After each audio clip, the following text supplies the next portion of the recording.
오늘 보라 하나님의 어린 양이로다 하는 제목으로 하나님 말씀을 생각해 보겠습니다. 우리는 지난주에 유대 광야에서 있었던 한 청문회에 대해서 생각을 해봤습니다.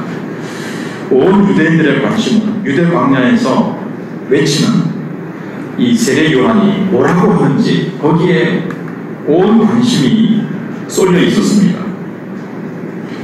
그에게 관심이 쏠렸던 이유는 그가 뭐 황금 옷을 입고 있거나 그가 큰 권력을 가진 사람이거나 그가 학식이 높은 사람이 아니고 돈이 많은 사람이었기 때문이 아니라 바로 그의 메시지, 그가 전하는 말씀의 능력이었습니다. 그가 말씀을 전하면 사람들이 그냥 자기의 죄가 생각이 나고 자기의 죄를 토해놓지 않으면 견딜 수 없는 그런 능력이 그 말씀 속에 있었기 때문이었습니다. 그래서 사람들은 혹시 이 사람이 오실 그분이 아니실까? 이런 이제 의혹과 이제 기대가 가득 차게 된 겁니다. 그리고 이제 유대인들은 자기의 죄를 막 회개하고 자복하고 했기 때문에 이제는 뭐가 이제 내 죄는 다 사함받고 그러면서 이제 사람들이 또 이제 그 다음 단계를 기대하게 됐는데 그게 뭔가 하면 이제는 하나님께서 그 당시 이스라엘 백성들이 유대인들이 로마의 압제당해서 우리나라가 일본의 일제 강점기 시대가 있었던 것처럼 로마 강점기 시대였거든요.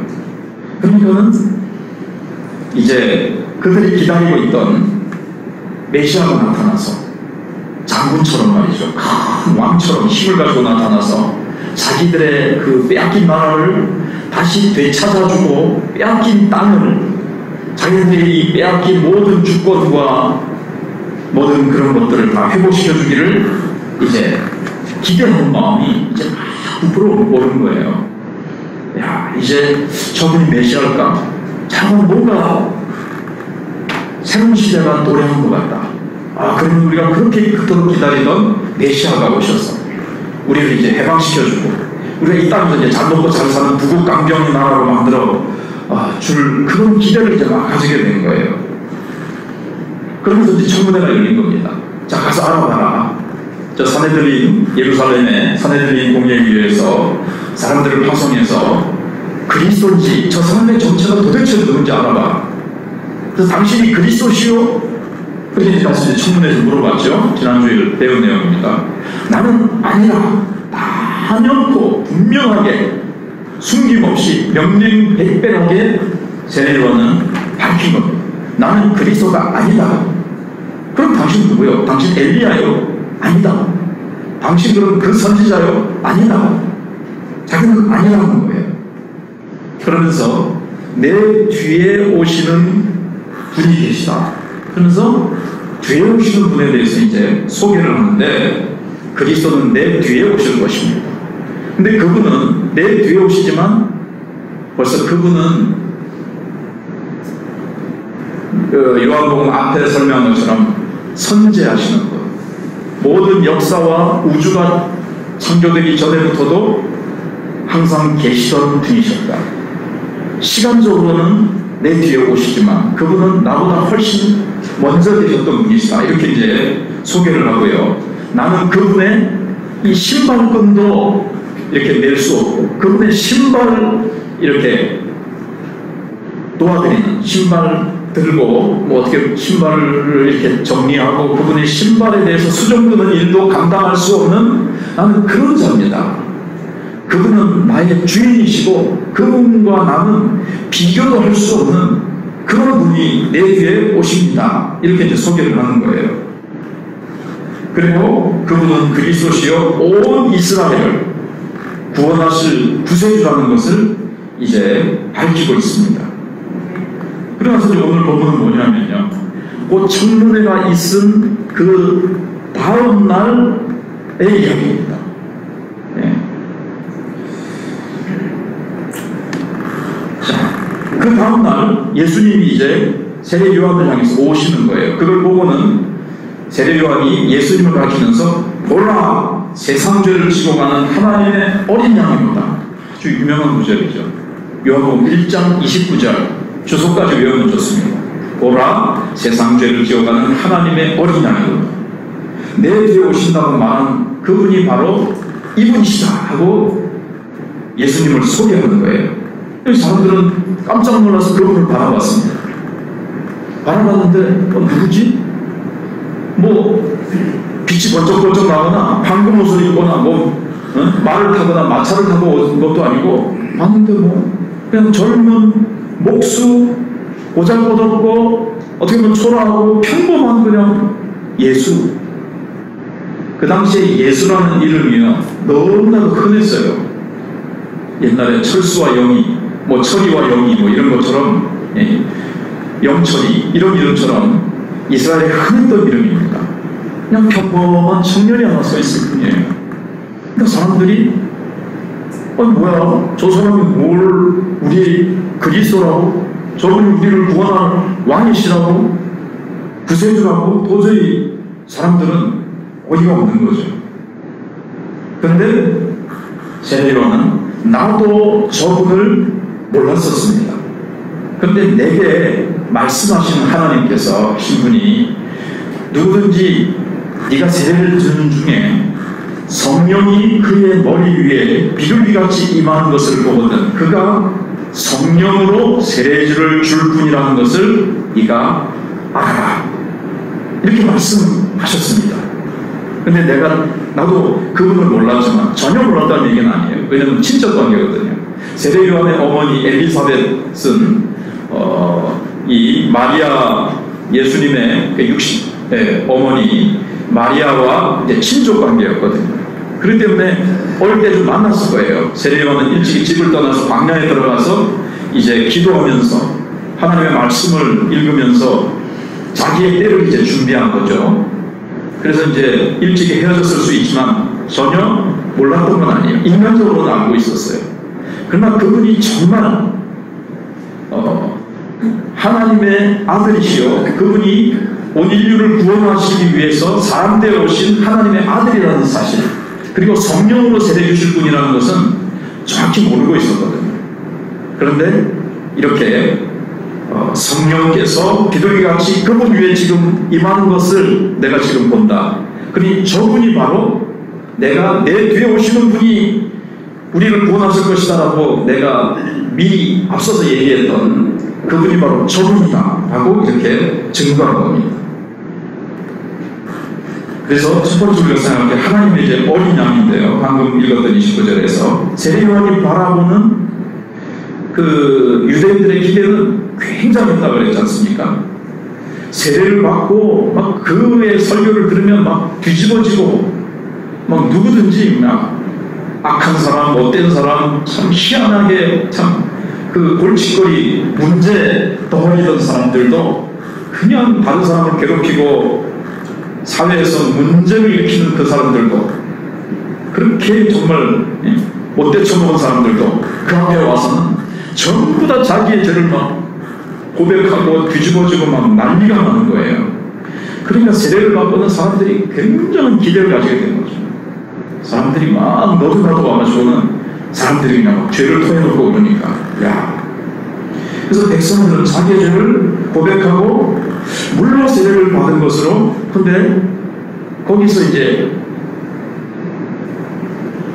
모든 게 다 끝난 줄 알고 그 다음에 이제 기대하게 된 게 서론에서 말씀드렸던 그러면 이제 우리 땅을 이제 회복하는 문제가 현실적인 문제 진짜 실제적인 우리의 그 피부에 와닿는 실제적인 문제에 대한 기대가 이제 있는 거예요. 늘 압제당하는 자들의 서름 땅을 빼앗겼죠. 주권도 빼앗겼죠. 농사 열심히 지어봤자 막 그냥 거의 다 빼앗아 가버리죠. 세금도 다 많이 내야 되죠.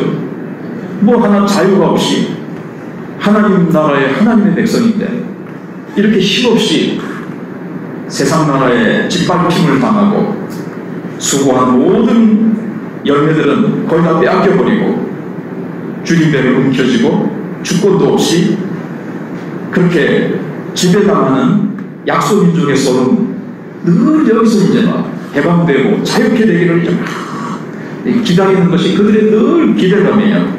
그러니까는 메시아를 그들은 기다렸습니다. 그리스도를 기다렸는데 요한복음 1장 앞에서 나온 대로 근데 그분이 오셨는데도 알지 못하더라고요. 왜 알지 못합니까? 근데 우리가 생각해보면 영적으로 죽었기 때문이라는 근본적인 이유를 이제 생각을 해봤습니다. 근데 또 한 가지는요, 더 중요한, 어떻게 보면 그와 또 다른 이유는 그들이 기다리는 메시아, 그들이 기다리는 구주, 자기들을 이 고통에서 건져주실 그분은 기대하는 그게 왜곡되어 있었던 거죠. 거기에 이제 문제가 있었던 거예요. 하나님은 먼저 그들을 죄와 사망에서 건져주시는 구주를 보내주시고 그들을 먼저 죄에서 해결함을 받아야 되거든요. 그런데 그들은 이 로마로부터 건져주시고 빼앗긴 이 세상의 땅을 회복시켜주는 그런 그냥 위대한 장군, 위대한 왕, 힘세 그런 왕을 기대하고 있었던 거예요. 그러니까 지금도 보라 세상죄를 주고 하나님 어린 양이로다 했을 때 그들은 알아먹지 못하는 겁니다.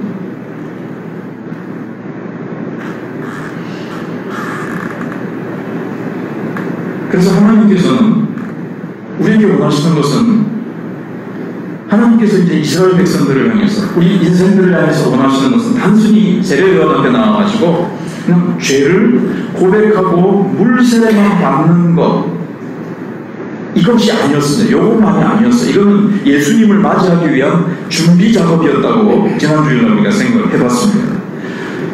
하나님께서 원하시는 것은 예수 그리스도께서 오셔서 근본적인 변화가 생기는 거예요. 사람이 완전히 바뀌는 겁니다. 마음의 중심과 심령이 바뀌는 거예요. 성령으로 세례를 받아서 지금은 물로 세례를 받습니다.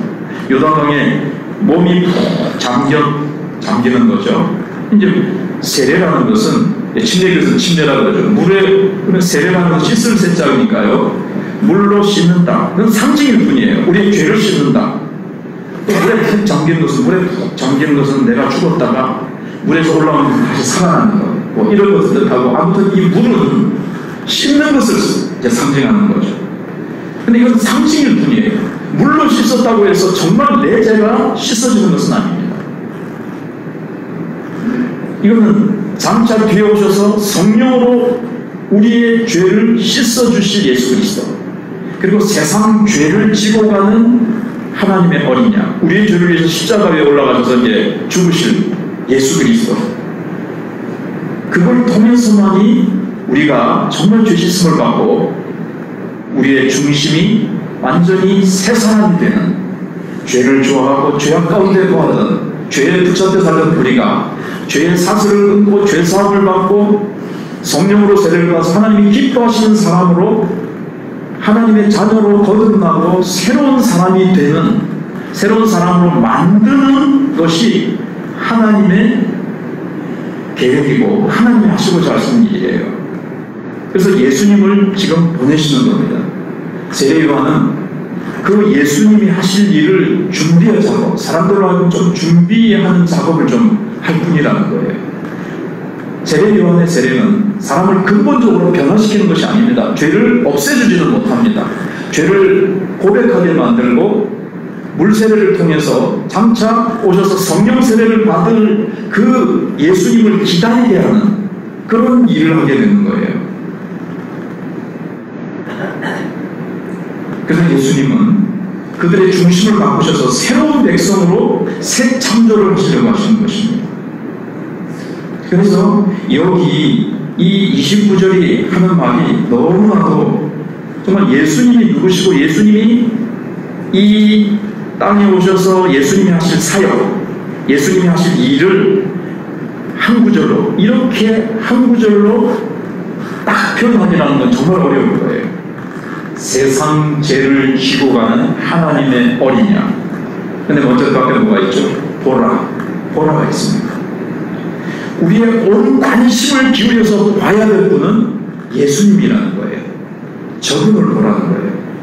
사람들은 아이돌을 보고 무슨 요즘 청소년들은 유명한 가수, 배우, 스타들을 바라보죠. 돈을 바라보죠. 어느 회사에 가서 연봉을 얼마나 받을 것이냐를 바라보고 정치가들을 권력을 바라보죠. 그러나 그 어떤 것보다도 우리가 가장 관심을 가지고 봐야 될 분, 온 관심을 기울여서 봐야 될 분은 예수 그리스도라는 겁니다. 인간이 하나님과 끊어진 이유, 인간이 인간답게 살지 못하고 인생이 하나님이 원래 창조하신 하나님의 형상을 닮아서 아름답고 복된 인생을 살지 못하는 것은 죄로 말미암아 하나님과의 관계가 끊어졌기 때문입니다. 근데 그 죄 문제가 해결되지 않는 한 복의 근원 되신 하나님의 품에서 하나님의 복을 받고 살 때만이 인생이 참된 인생다운 인생, 나다운 나의 삶을 살 수 있는데 죄 때문에 그 모든 것이 다 어그러졌단 말이에요. 하나님과의 그 원수된 관계와 하나님과의 끊어진 관계가 관계를 회복시켜 주실 분은 예수님이 오셔서 세상 우리의 모든 죄를 다 지고 십자가 위에서 제물되어 자신이 죄사로 하나님 앞에 드릴 때 하나님이 죄 없으신 그분이 우리의 모든 죄를 짊어지시고 우리를 대신해서 제물되어 제사를 드리실 때 하나님이 그 제사를 받으시고 죄인과 죄를 향한 그 진노를 하나님께서 푸시고 우리를 용서해 주시는 그런 제사, 그것을 하나님이 준비하신 거예요. 어떻게 보면 우리 죄를 해결하기 위해서 제물을 준비하셨는데 제물이 누구예요? 예수님 자기의 아들이었던 겁니다. 그래서 구약시대 때 수많은 제사를 드렸습니다. 사람들이 죄를 지으면 양을 끌고 와서 짐승을 끌고 와서 거기다가 손을 얹습니다. 그러면 내가 지은 죄를 지으면 하나님 앞에 나와서 제사장 앞에 와가지고 그 양에게 짐승에게 손을 얹습니다. 그러면 내 죄가 그 짐승에게 제물에게로 전가 되는 거예요. 넘어가는 거예요. 내 죄가 이쪽으로 옮겨진단 말이죠. 그리고 내가 내 죄 때문에 죄를 삭은 사망이니까 내 죄 때문에 내가 죽어야 되는데 내가 제물로 끌고 이 짐승에게 손을 끌고 올 때 이제 제물이 되는 거죠. 이 짐승은 그냥 단순히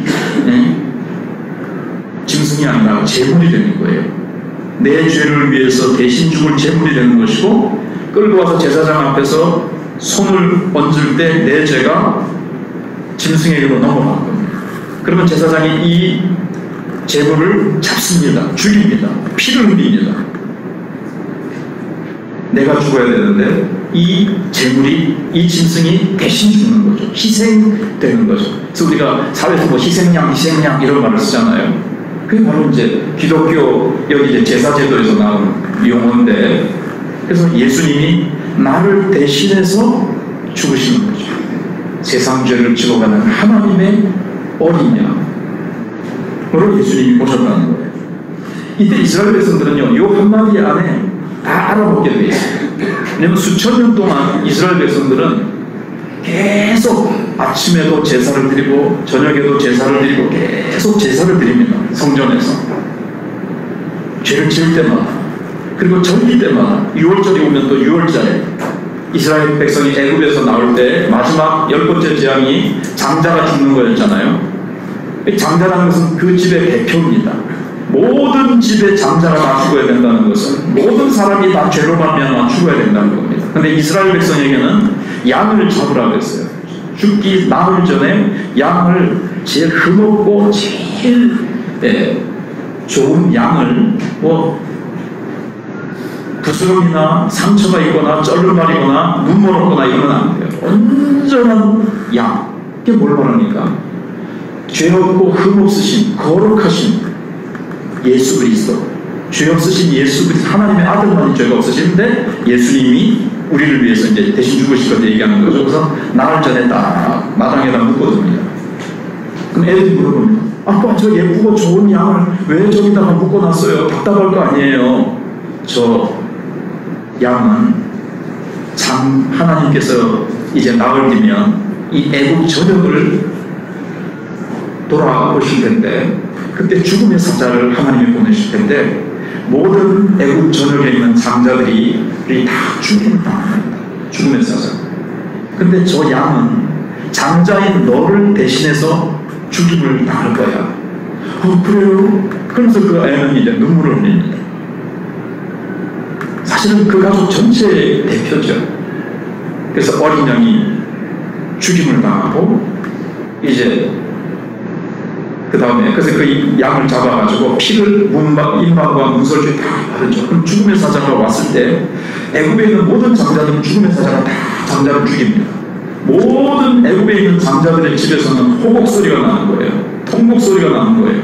근데 이스라엘은 죽음의 사자가 와보니까 벌써 죽었어요.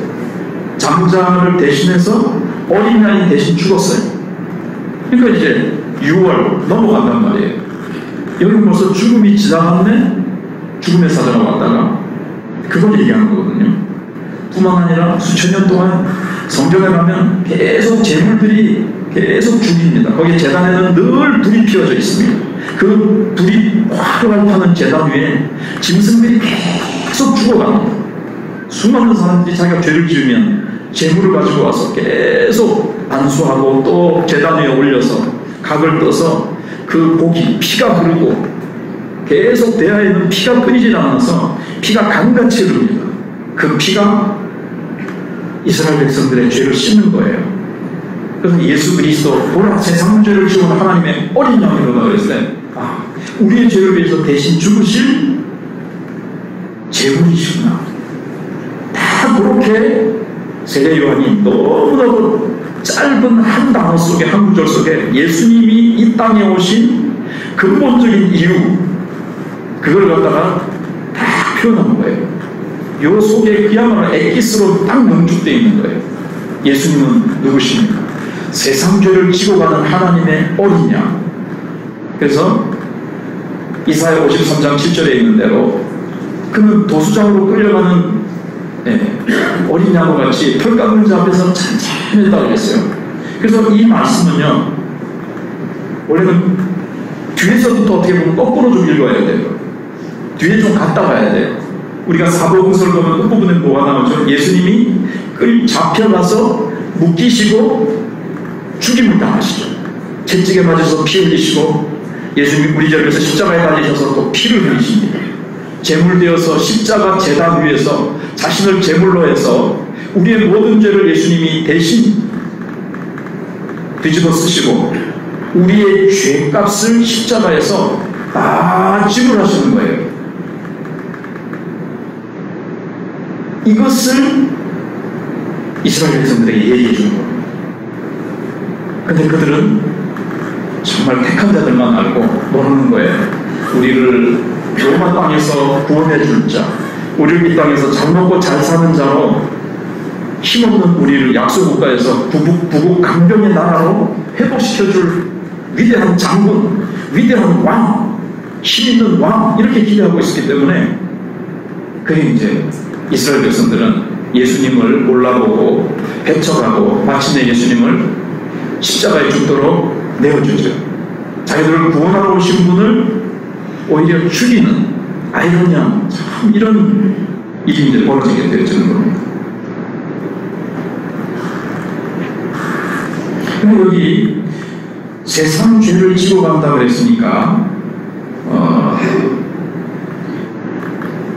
이 온 세상에 이게 무슨 뜻이 들어있는가 하면요 유대인들만이 아니라는 거예요. 이스라엘만이 아니라 일본, 한국이고 온 나라 열방 모든 민족 구별하지 아니하고 유대인들만 이스라엘 백성들은 자기들만의 하나님이라고 알고 있었는데 이스라엘만이 아니라 모든 열방 땅끝까지 모든 열방 주 볼 때까지 그 뜻이에요. 구별함이 없다는 거예요. 그럼 세상 죄를 지고 갔으니까 한 사람도 예외 없이 다 예수님이 죽으심으로 말미암아 믿든지 안 믿든지 예수님을 알든지 모르든지 모든 세상 죄를 예수님이 다 걸머지고 죽으셨으니까 모든 사람의 죄가 다 깨끗이 씻어지겠습니까? 이게 안 되겠습니까? 이게 안 되죠. 여기 세상 죄라는 것은 유대인뿐만 아니라 모든 남녀노소 빈부귀천을 수월해서 차별 없이 다 구원해 주신다는 뜻이 들어있어요. 그러나 한 사람도 예외 없이 모든 사람이 다 죄 씻음 받는 건 아니에요. 요한복음 앞장에서도 그가 자기 땅에 왔으나 그를 알아보지 못하고 영접지 아니하였다고 그랬잖아요. 예수님 뵙자고 예수님 당신 죄를 위해서 십자가에 죽으셔서 그분을 믿으면 당신 죄 사함 받습니다. 구원 받습니다 해도 구원 받으시겠습니까 해도 나 그건 관심 없고 나 예수도 보고 나 필요 없습니다. 이런 사람까지 구원 받는 건 아니잖아요. 우리가 잘 알고 있잖아요. 모든 사람이 다 믿음을 가지고 하나님이 보내신 예수 그리스도를 받아들이니까 이 십자가를 받아들이니까 그렇진 않거든요. 누구든지 차별 없이 어느 민족 남녀노소 빈부귀천을 가리지 않고 누구든지 예수 믿는 자, 예수님이 나를 위해서 십자가에서 대신 죽어주셨다는 것을 받아들이는 자를 위해서 예수님이 오셨고 그들을 위해서 예수님이 죽으신다는 거예요. 그래서 그분을 보라는 거예요. 인생의 가장 중요한 문제, 이 문제가 해결돼야 돼요. 죄의 문제가 해결돼야 돼요. 죄 문제를 다루지 않는 복음은 복음이 아닙니다. 죄에 대해서 인간이 죄인이라는 것을 다루지 않는 교회는 참된 교회가 아닙니다. 복음은 이것을 가장 먼저 다룹니다. 우리의 죄 문제. 죄 문제가 해결되지 않는 한 하나님 앞에 나아갈 수가 없습니다. 죄 문제가 해결되지 않는 한 내 인생의 문제는 근본적으로 해결되지가 않는 것입니다. 그래서 보라, 세상 죄를 지은 하나님의 어린 양이신데 그것 때문에 오신 사람들은 예수님을 몰라요.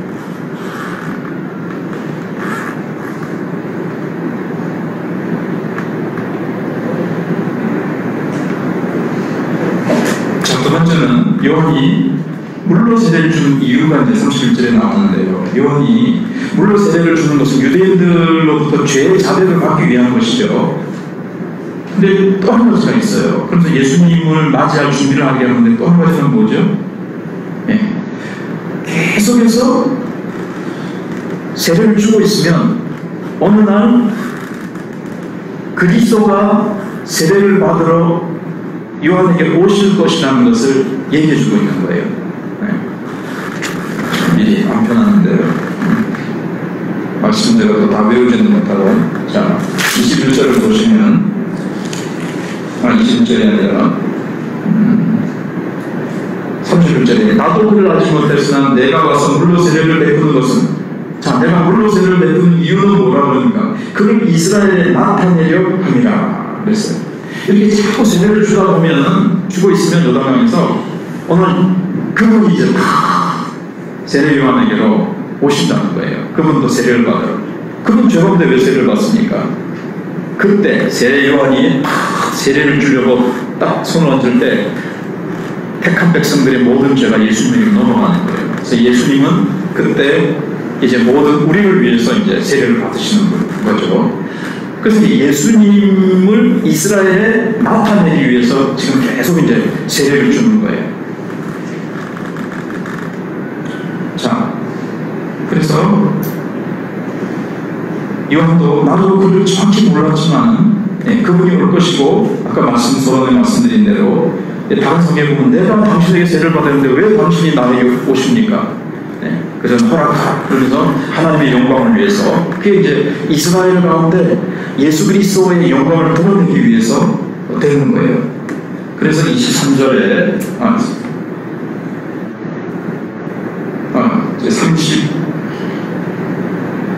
33절에 나도 그를 알지 못하였으나 나를 보내어 물로 세례를 베풀라 하시니가 그이가 나에게 말씀하되 성령이 내려서 누구 위에든지 머무는 것을 보거든 그가 곧 성령으로 세례를 베푸는 이인 줄 알라 하셨기에 내가 보고 그가 하나님의 아들이심을 증언하였노라.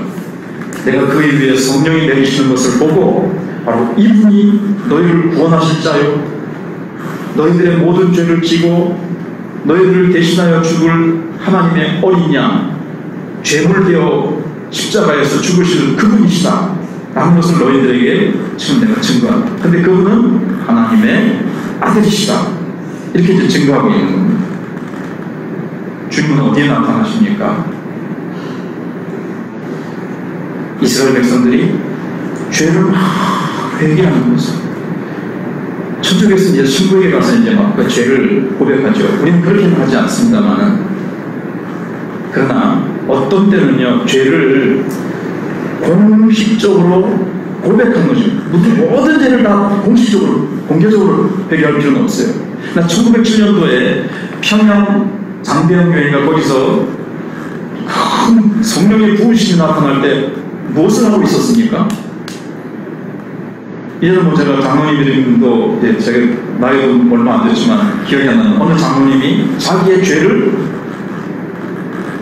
공식 석상에서 고백할 때, 근데 다른 사람들이 막 열려 나와서 계속 자기의 죄를 막 고백하는 거예요. 자기의 죄를 토해놓고 자기의 죄를 고백할 때 막 성령이 그냥 막 하늘의 문을 여시고 장대비같이 막 억수같이 막 부어주시는 거예요. 떼굴떼굴 부르면서 막 회개하는 역사가 일어나면서 거기서 이제 사람들이 정말 성령이 세례가 부어지는 거죠. 그러면서 이제 사람들이 막 뒤집어지고 회개하고 새 사람 되어지면서 나는 가난했습니다. 돈을 떼먹었습니다. 뭘 했습니다. 나는 뭐 사람들을 이렇게 했습니다. 온갖 평소에는 부끄러워서 토해놓지도 못한 그것을 성령이 강하게 역사하니까 그 죄를 막 토해놓고, 그래서 성령이 부어지고 성령이 그 사람 속에 오셔서 죄를 태워버리시고 그 사람의 못된 심령을 태워버리시고 그 사람의 심장을, 심령을, 중심을, 이게 성령 세례예요. 성령이 오셔서 새 사람 만드시는 겁니다. 여기 비둘기라는 것이 이게 이제 순서대로 설교를 만들었지만 그냥 뭐 또 설교할 때는 막 순서가 막 뒤바뀌기도 해요. 이해하시고. 성령이라는 뜻은요, 성령이 비둘기같이 내렸다는, 비둘기는요 중간에 왜 그거는 생략하고요, 새로운 시대, 새로움을 얘기하는 겁니다. 노아 홍수 때 비둘기가 날아가잖아요. 새로운 시대가 이제 열리는 거예요. 노아 홍수 심판의 시대가 끝나고 예수님이 오심으로 새로운 시대가 열리는 겁니다. 맞죠? 네. 그래서 예수님은 새 노아, 새 아담, 새로운 인류를 창조하시는, 마귀의 자녀였고 죄의 자녀인 이 인류를 하나님의 자녀로 새롭게 창조하시는 새 아담으로 오시는 거고 새 노아로 오시는 겁니다. 그럼 왕이 바뀌면, 정권이 바뀌면 어떻게 되죠? 시대가 다시 열리죠.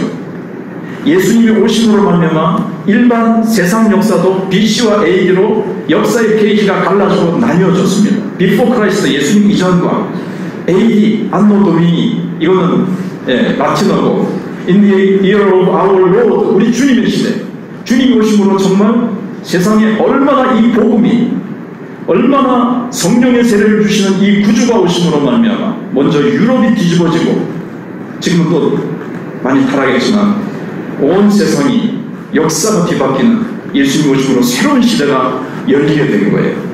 그래서 성령으로 세례를 주시는 분이 오신다. 그래서 이제 비둘기 같이 이제 내리시게 된 겁니다.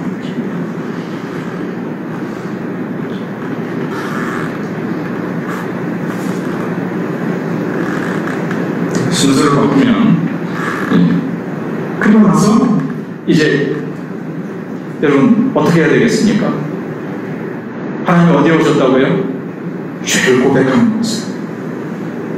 하나님은 그 초라하고 죄 많은 사람들이 자기의 죄를, 나는 죄인입니다, 내 죄를 막 토해놓는, 어떻게 보면 이게 뭐 음식으로 얘기하면 막 음식을 막 먹어보면 토해놓으면 그 더러운 자리 아니에요. 더러운 죄악들을 막 토해놓는 자리입니다. 근데 하나님은 그곳에 오시기를 기뻐하십니다. 부끄러워하지 아니하세요. 예수님이 그곳에 오셨고, 예수님이 세례를 받으실 때 다른 마태복음 3장에 보시면 삼위 하나님이 나타나십니다. 예수님이지요. 세례를 받으시면 그 물에 들어가셨다 물에서 올라오실 때 성령이 비둘기같이 내려오시고, 자, 성자 예수님, 성령 하나님, 누가 남았습니까? 성부 하나님이 하늘로부터 음성이 들렸습니다. 예수님을 소개합니다. 예수님을 확증해 주십니다.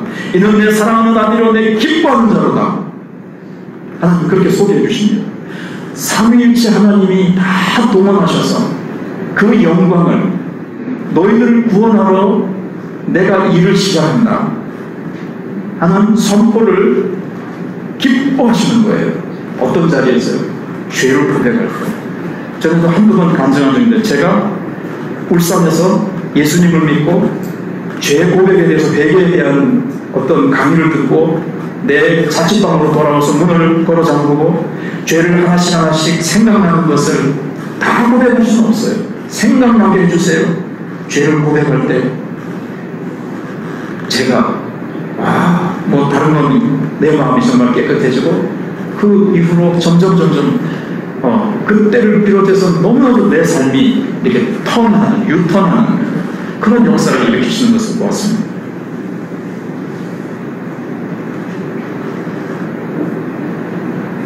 자, 이제 말씀을 마무리해 보겠습니다. 세례요한은 자기는 아니라 자기에 대한 소개는 짧아요. 간단해요. 예수 그리스도에 대한 소개는 정말 구체적이고 그분에 대해서 아주 아름답고 긴 소개를 합니다. 그는 광야에 외치는 자라고 그랬잖아요. 자기를 많이 소개하고, 예수님은 쥐꼬리만큼이 아니고 자기는 나는 아닙니다. 자기는 쥐꼬리만큼 하고 예수 그리스도에 대해서 이렇게 정확하게, 예수 그리스도에서 이렇게 잘 소개하는, 우리는 어떻습니까? 내 소개는 많이 한다. 예수님에 대해서 소개는 여러분 어떻게 합니까? 사람들이 모인 자리에서 어떻습니까?